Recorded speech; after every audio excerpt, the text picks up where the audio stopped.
Davila from Berkeley City Council, District 2.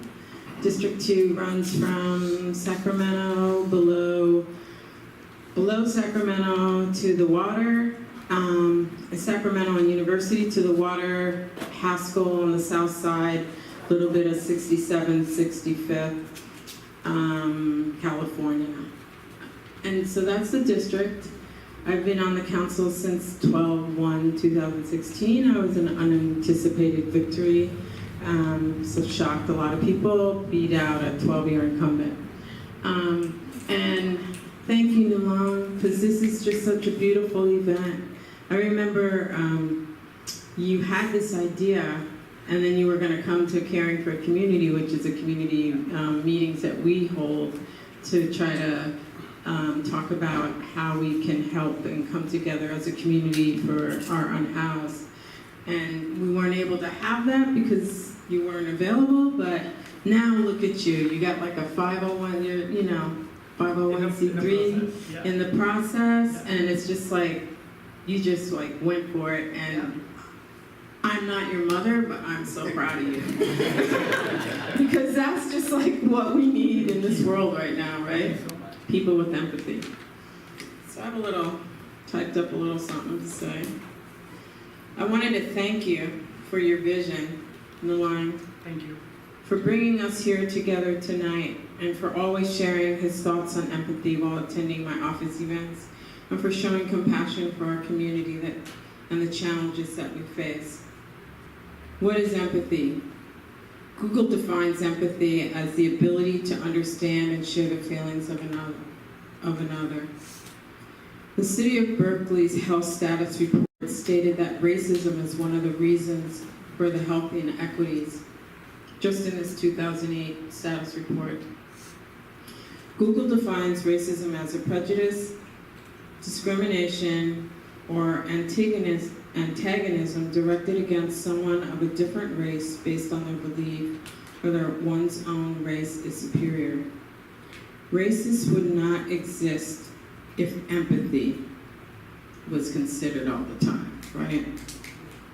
The ability to understand and share the feelings of one another. We must bring empathy back into the equation. We must bring humanity back into the equation.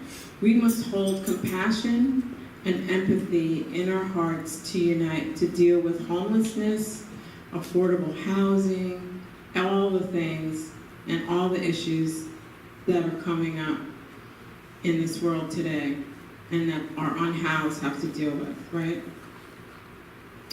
I know me as a councilwoman, I bring compassion and empathy into my decisions at City Hall, and I will continue to do so. And my hope is for Berkeley to unite. And I think, and one way to do that is to really deal with all the isms that everyone is like preventing us from uniting. We have to really come together and talk about all these issues so that we can understand and have compassion and love in our hearts. We have to love ourselves first. So I want everyone to say to the next person, I love you, if you don't mind. And I love you all.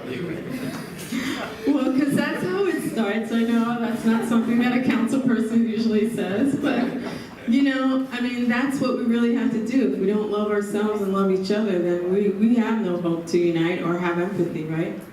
So anyway, that's pretty much all I have to say, and I appreciate the fact that we're all here tonight. This is like the 4th event I've gone to today, so I'm a little whooped, but it's just beautiful, and it's like you have t-shirts, you have a logo.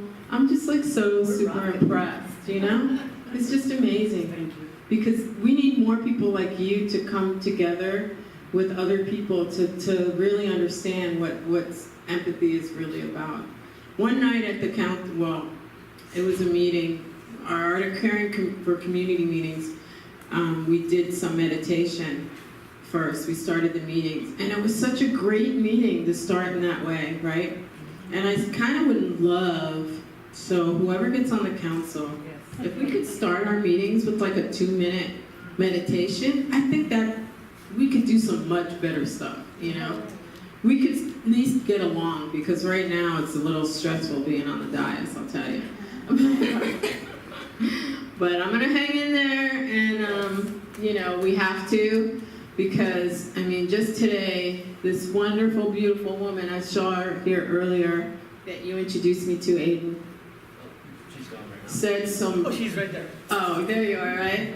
Said some really heartfelt, wonderful things to me, and I was just like, wow. And that's why I'm here, because I'm standing up for the voices that aren't being heard, right? It doesn't matter if I'm alone, because at least their voices are heard, right? So, empathy, keep it in your hearts, compassion, and power to the people. Thank you.